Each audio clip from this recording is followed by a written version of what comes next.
Hi, good afternoon. My name is Cheyenne Smeaton, and this is the presentation on elephant toothpaste and how to create it. The materials that I needed for this presentation was hydrogen peroxide.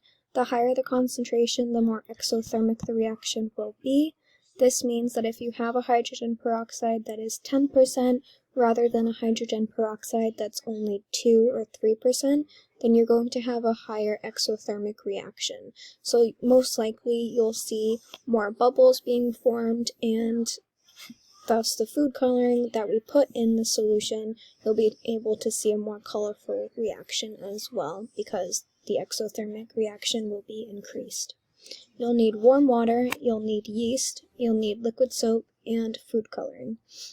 With all of these materials, you'll be able to perform the experiment and make elephant toothpaste. The steps that I needed to take in order to complete this experiment is I placed a tablespoon of hydrogen peroxide into an empty water bottle.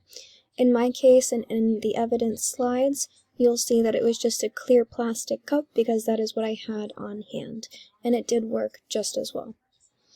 I also had to place a couple drops of food coloring into the bottle. Once I placed the coloring of food into the bottle, I swirled around the hydrogen peroxide and mixed it with the food coloring so that it could be one solution.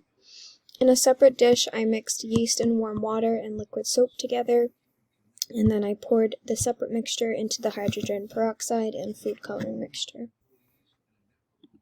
The objective of this experiment is by performing this experiment, I am able to witness a chemical reaction that explores the decomposition and explores catalysts. We observe a physical and a chemical change. In a decomposition reaction, a compound will break apart into 2 or more products.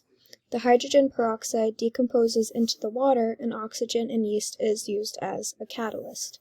The yeast makes the reaction occur much faster, which is why it is a catalyst. It causes the hydrogen peroxide to break down and release the oxygen gas faster.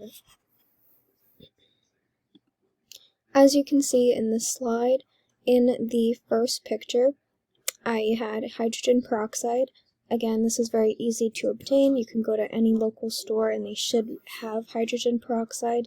In my case, I did use 3% hydrogen peroxide, so it wasn't as concentrated as a higher concentration like a 10% hydrogen peroxide, but we will get into that further on into the evidence slides. In the second picture, that is food coloring. I am dumping it into the hydrogen peroxide. And in the third picture, you'll see that I had mixed the hydrogen peroxide and the food coloring together so that it would be one solution. Here I have finally succeeded in the first step to this experiment, and I created the first solution of hydrogen peroxide and food coloring. I then had to find liquid soap. In this case, I used dishwashing soap because it would make many bubbles, which is very important for this experiment. It was a scented soap, so I don't think that matters because in the end of my experiment, you'll see that it did work just as well. Maybe if I did not use a scented soap, then maybe the reaction would have grown higher.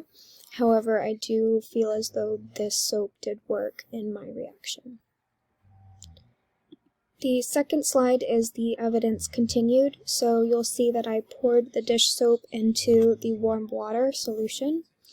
I then took normal yeast, it is active yeast, and I dumped about half a teaspoon into the water. Once the tablespoon of water and the yeast was mixed, I swirled it around in order to make one solution. So again, you'll see in the last page that the solution is yeast, liquid soap, and warm water. I mixed it and created the second solution.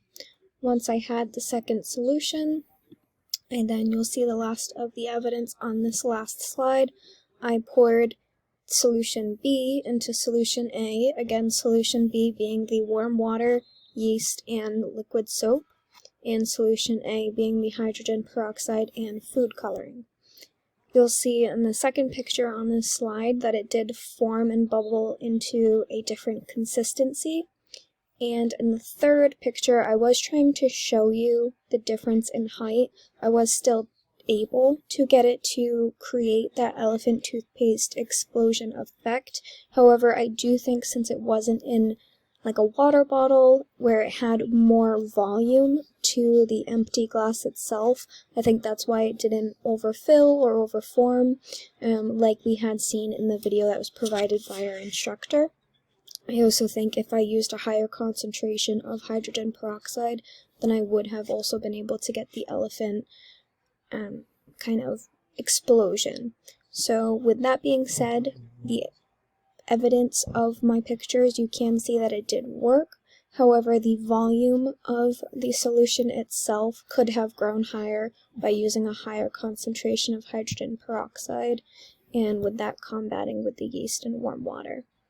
And that is the presentation for this week on elephant toothpaste. I hope everybody enjoyed and have a great week. Thank you.